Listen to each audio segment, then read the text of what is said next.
রামনগরের very বারাঙ্গায় কালরুদ্র Mahadev মন্দিরের পুনঃপ্রতিষ্ঠা অনুষ্ঠানে পাশে থাকার বার্তা দিলেন বিশিষ্ট সমাজসেবী দীপক সার। রামনগরের ভেরি বারাঙ্গায় কালরুদ্র মহাদেব মন্দিরের পুনঃপ্রতিষ্ঠা অনুষ্ঠানে উপস্থিত হয়ে রামনগর বিধানসভার বিশিষ্ট সমাজসেবী তৎসহ রামনগর এক পঞ্চায়েত সমিতির সদস্য দীপক সার পাশে থাকার বার্তা দিলেন বিশিষ্ট সমাজসেবী দীপক সার।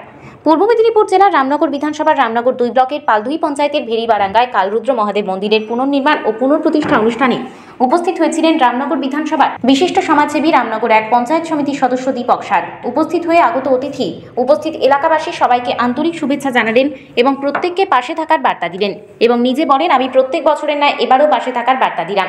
সম্প্রীতি বজায় রাখার বার্তা দিলেন এবং বলেন এই মন্দিরে সবাই যেন আর্থিকভাবে সহায়তা করেন।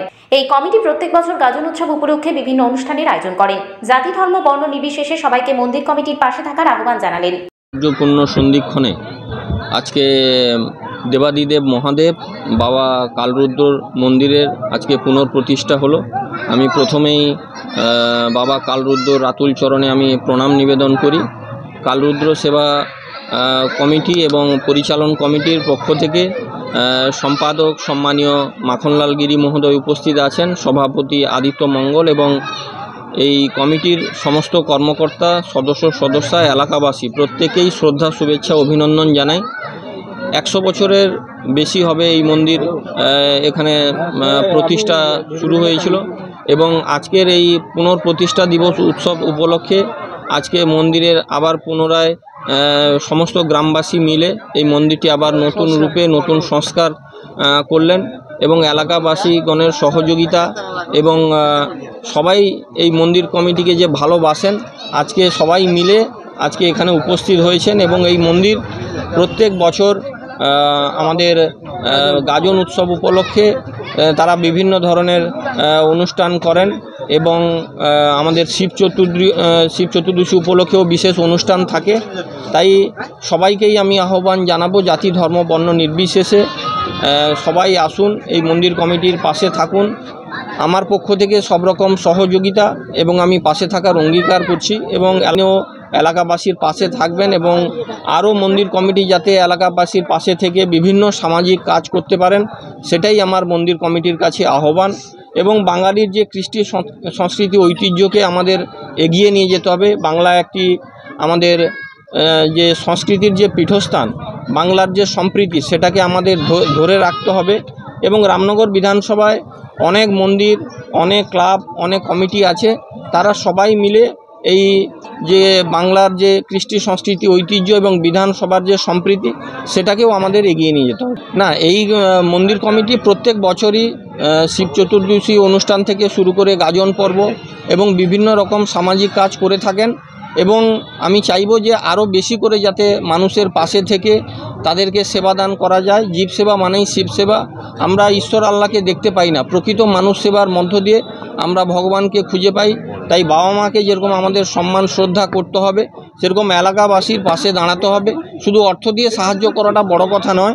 এই কালরুদ্র কমিটিকে আমি আহ্বান জানাবো যে দুস্থ অবহেলিত মানুষের পাশে থেকে সেবাদান করা, কিন্তু মানুষ হিসাবে আমাদের কর্তব্য যে এলাকাবাসী কোনো সময় অসুবিধায় পড়লে তারা যেরকম সবসময় সহযোগিতা করেন এবং মানুষের আশীর্বাদ নিয়ে তারা আরও এগিয়ে যাবেন।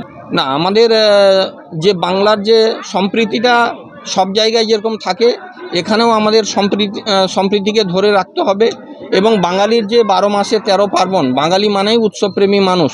এই খেলামেলা উৎসবের মধ্য দিয়ে মানুষের মেলবন্ধন ঘটে, ভ্রাতৃত্বের বন্ধন ঘটে এবং সম্প্রীতির বন্ধন ঘটে।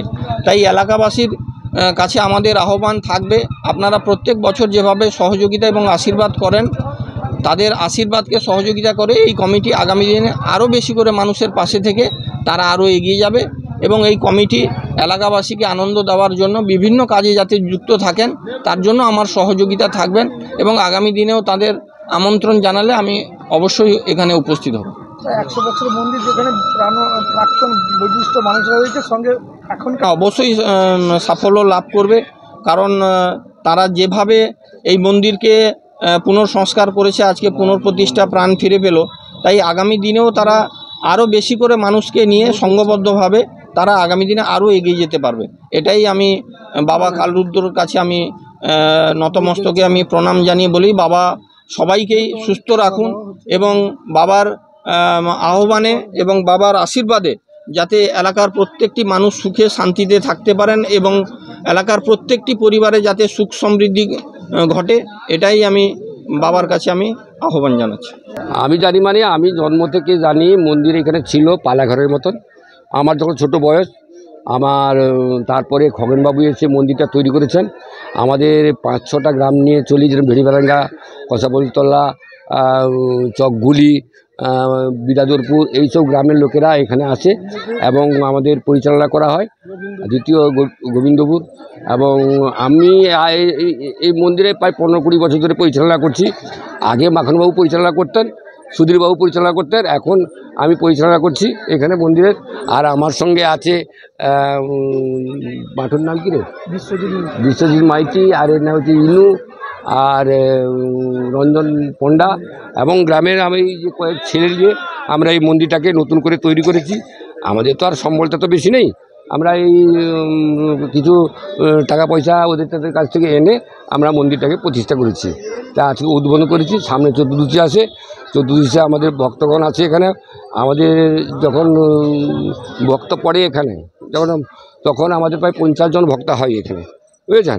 এবং বাজনা, মাইক সেট এবং পাঠও হয়, সুন্দরভাবে পরিচালনা হয়। আবার সময় পড়লে আমরা এখানে গীতিনাট্যর ব্যবস্থাও করি এবং খাওয়া দাওয়ার ব্যবস্থা করি, এবং ভক্তদের যারা আছে তাদের জন্য রাত্রে আমাদের ভক্তার কাজ শেষ হলে আমরা তাদের জন্য খাওয়া দাওয়ার ব্যবস্থা করি, সব কিছু ব্যবস্থা করি। এবং আমাদের এই যে কতিপয় যে যুবক ছেলেরা আছে আমাদের সঙ্গে বহুত সহযোগিতা করে। আমি তো এত আনন্দ আমার জীবনের আনন্দ পাইনি। আমি আজ 15-20 বছর ধরে এই মন্দির পরিচালনা করছি। মাখনবাবু আমার উপরে এই মন্দিরটা ভার দিয়েছেন, আমি সবাইকে নিয়ে চলছি। আর এখানে প্রশান্ত মাইতি, সুশান্ত মাইতি, এরাও আমার সঙ্গে আছে। ও সবাই মিলে আমরা একসঙ্গে বসে এটা আলোচনা করে সব কিছু আমরা করি। আমার নাম জয়ন্ত মাইতি। এই অনুষ্ঠানে উপস্থিত ছিলেন মন্দির কমিটি সভাপতি আদিত্য মঙ্গল, সম্পাদক মাখনলাল, সংস্থার পক্ষে সুভাষচন্দ্র গিরি, রঞ্জন পণ্ডা সহ সমস্ত সদস্যবৃন্দ ও এলাকাবাসী। এই সংস্থা কেবলমাত্র পূজা অর্চনায় সীমাবদ্ধ থাকে না, সারা বছর বিভিন্ন সমাজসেবামূলক কাজে নিজেদের যুক্ত রাখে। এই মন্দির বহু পুরনো। মন্দির কমিটির পরিচালনায় প্রত্যেক বছর গাজন উৎসব পালিত হয়। এই গাজন উৎসবে বিভিন্ন অনুষ্ঠানের আয়োজন করে এই মন্দির কমিটি ও পুজো কমিটি। রামনগর থেকে নিজস্ব প্রতিনিধির রিপোর্ট, ডিএন আপডেট।